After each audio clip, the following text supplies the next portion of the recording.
Жолдо жүрүү билети бир айга 520 сом. Ал эми бир жолу жүрүү акысы 25 сом. Элина айына 27 жолу жүрдү. Бир айга жүрүү билети менен. Элина бир айда канча сом үнөмдөдү? Маселени чыгарууда биринчи биз демек Элина 520 сом төлөп 27 жолу бир айга жүрдү. Ал эми ар бир жолдо жүрүү акысы 25 сом.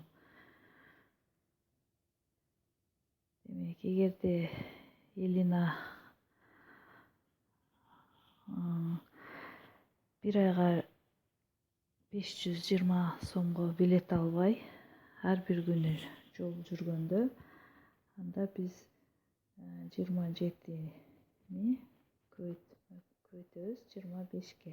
Ар бир күнү жол жүрсүн десек, анда мындан таблица жолу менен көбөйтөлү, ыңгайлуу жана демек 27 жана 25-ти разрядка бөлүп көбөйтөбүз.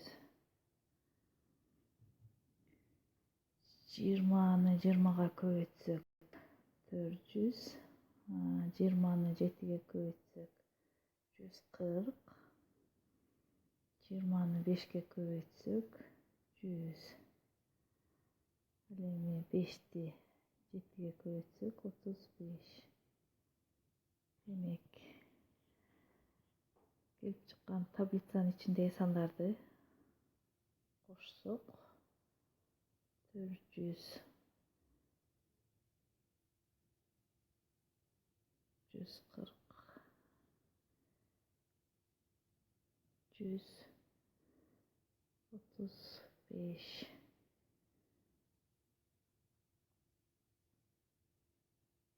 Кошкондо биз билебиз, разряд класс менен туш келгендей кылып жазабыз. Демек, акыркы разрядда бардык сандарда 0, акыркы санда 5, демек 5 кошсок. Кийинки ондуктар разрядында 4 кошулган 3, 7. Ал эми жүздүктөр разрядында 4 кошулган 1, кошулган 1, 6. Демек, 27-ни 25-ке көбөйтсөк 675 деген санды алдык. Мындан эгерде Элина айына 27 жолу бир жолу жүрүү акысын жүргөндө, анда 675 сом коротмок. Анда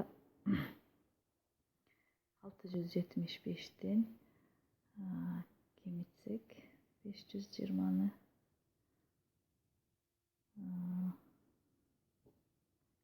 кемитсек 520,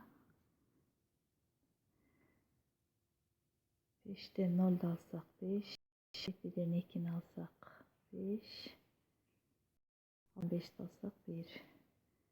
Демек, 155 сом келип чыкты. Демек, жообубуз Элина 155 сом айына үнөмдөдү деген жооп алабыз.